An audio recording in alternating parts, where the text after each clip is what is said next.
নমস্কার বন্ধুরা, আপনারা যে এই রেসিপিটা দেখছেন এটা একটা সম্পূর্ণ পুরনো দিনের রেসিপি। আমি আজকে খুব ব্যস্ত ছিলাম, তাই এই রেসিপিটা আমার মেয়ে বানিয়েছে। আপনারা দেখতে থাকুন। আপনাদের কাছে অনুরোধ রইল ভিডিওটা পুরো দেখবেন।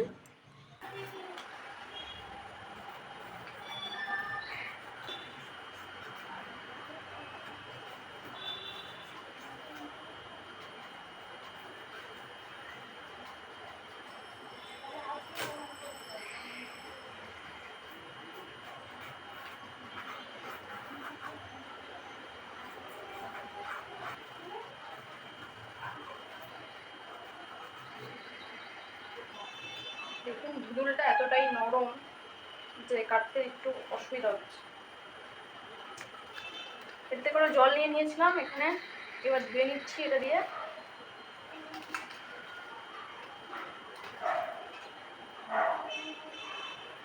এবারে আমি আলু ডাঁটা এগুলো কেটে নেব।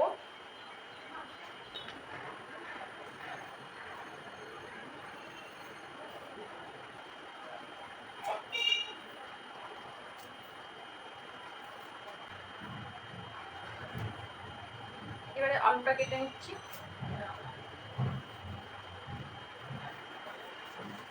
আমি একটা বড় আলু নিয়েছি, তাই একটাই নিয়েছি।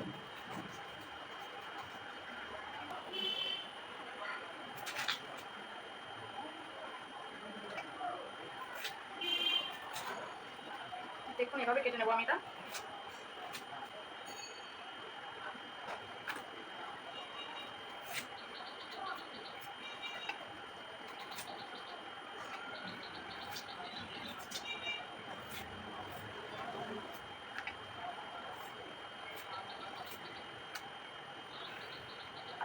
এবারে পেঁয়াজটা কেটে নিচ্ছি।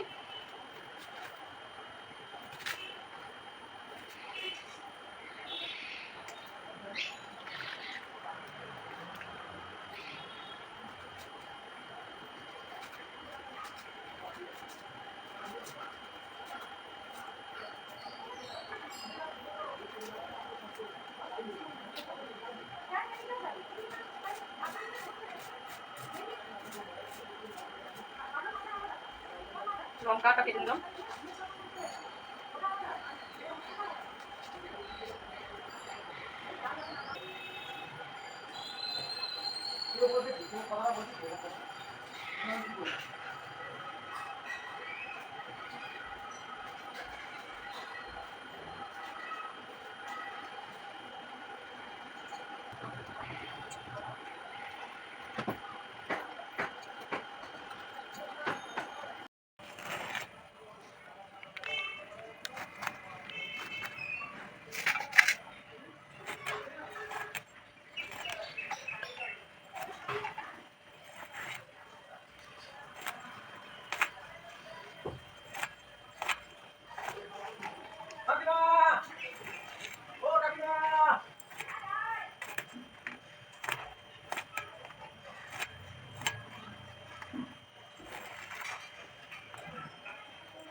এগুলো আমি কেটে নিয়েছি, আমি ধুয়ে নিয়েছি। এবার এটাতে নুন হলুদ দেবো, দিয়ে ভেজে নেব আমি। এতটা চিংড়ি লাগবে না, তাও সবটা ভেজে আর রেখে দেবো। ভাজাটা যতটুকু লাগবে নেবো, আর বাকিটা রেখে দেবো।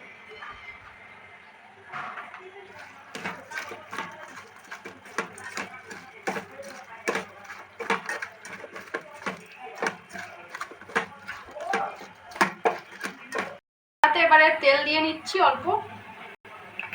আমি সামান্য তেল দিয়েছি, শুধুমাত্র এই আলু আর ডাঁটাটা একটু ভাজার জন্য। ভেজে আমি কুকারে একটা সিটি মেরে নেবো, যাতে তাড়াতাড়ি আমার রান্নাটা হয়। আপনারা তাড়াতাড়ি করার জন্য এভাবে করতে পারেন, নাহলে আপনারা ডাইরেক্ট এরকমভাবে সিদ্ধ করতে পারেন।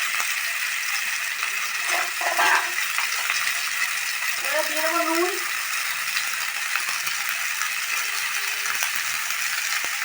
হলুদের গুঁড়ো,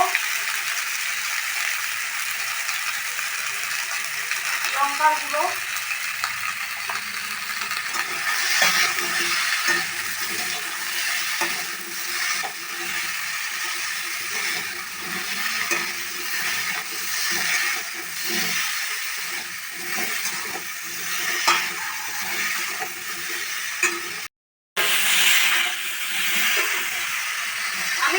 এখনো পর্যন্ত অন্য কোনো মশলা দিইনি, শুধু নুন, হলুদের গুঁড়ো আর সামান্য একটু লঙ্কার গুঁড়ো দিয়েছি। ভেজে যেহেতু প্রেসার কুকারে সিটি মারবো তাই একটু ফ্লেভারগুলো যাবে। জল দিচ্ছি এবারে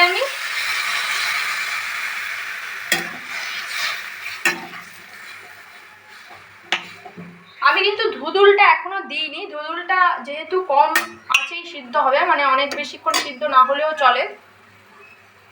আলু আর ডাঁটাটা একটু সিদ্ধ হতে টাইম লাগে, তাই আমি এইটা শুধু প্রেসার কুকারে দেবো।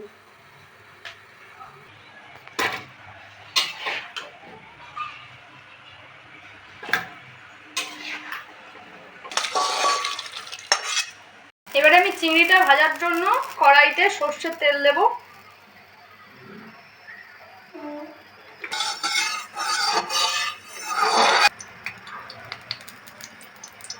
এবারে আমি দেবো চিংড়ি।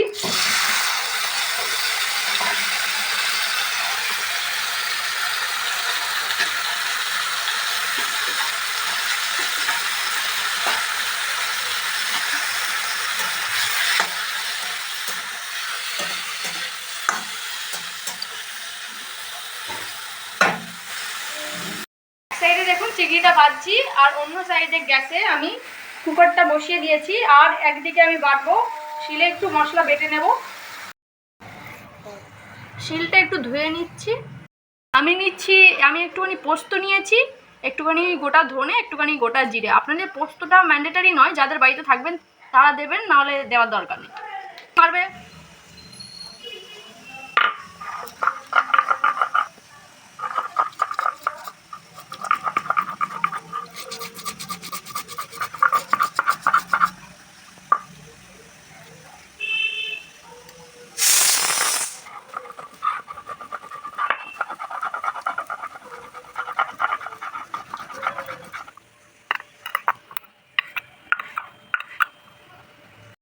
চিংড়িটা ভাজা হয়ে গেছে দেখুন।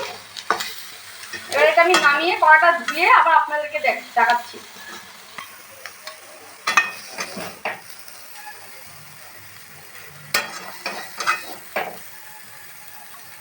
আমি কুকারের মধ্যে সিদ্ধ করেছি, আমি আর ঢাকনা লাগাবো না। এর উপর থেকে ধুতুলটা দিয়ে এটা একটু সামান্য ভাপিয়ে নেবো, নিয়ে আমি সাঁতাল দেবো।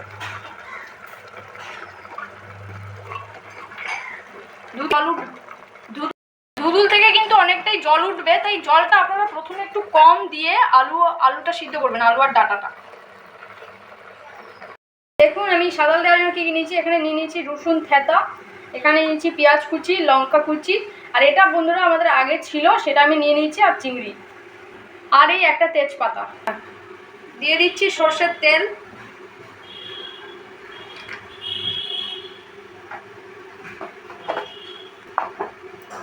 এবারে দেবো গোটা জিরে। এবারে আমি দেবো তেজপাতা।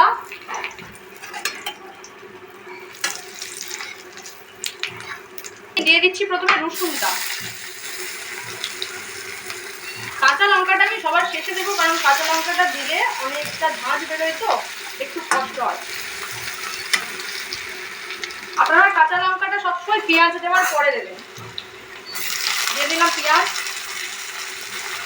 এবারে আমি কাঁচা লঙ্কাটা দেবো।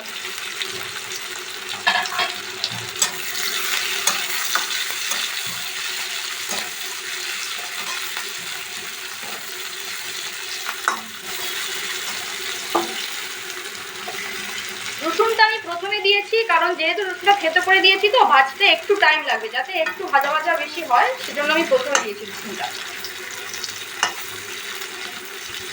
হলুদ গুঁড়ো, আর দেবো আমি একটু কালারের জন্য সামান্য একটু কাশ্মীরি লঙ্কার গুঁড়ো।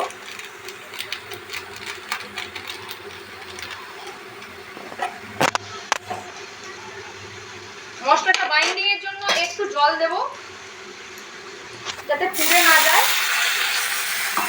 এই ভাজাটা দিয়ে দিচ্ছি, দিয়ে এবার আমি সিদ্ধ করা সবজিগুলো দিয়ে দেবো।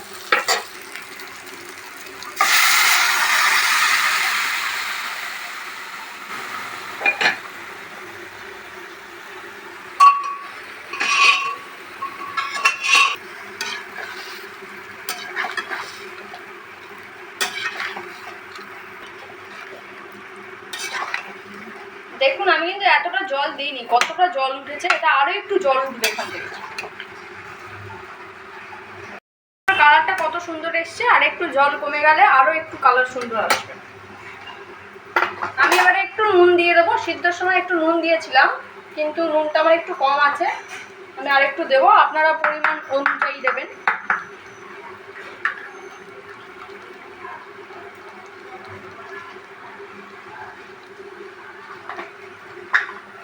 এবারে আমি যে বাটা মশলাটা বেটে নিয়েছিলাম সেটা আমি এর উপর থেকে দিয়ে দেবো।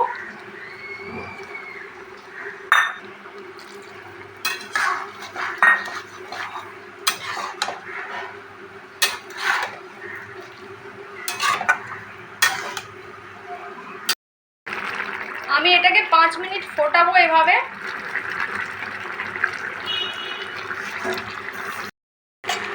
দেখুন এটা আমার হয়ে গেছে।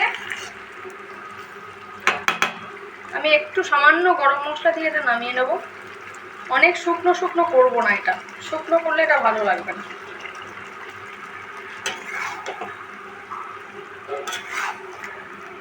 জল চলে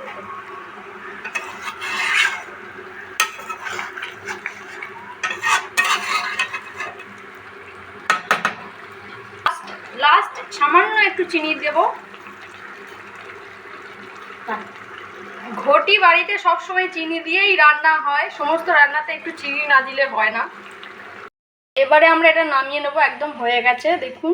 এবারে প্লেটে নিয়ে আপনাদেরকে দেখাচ্ছি।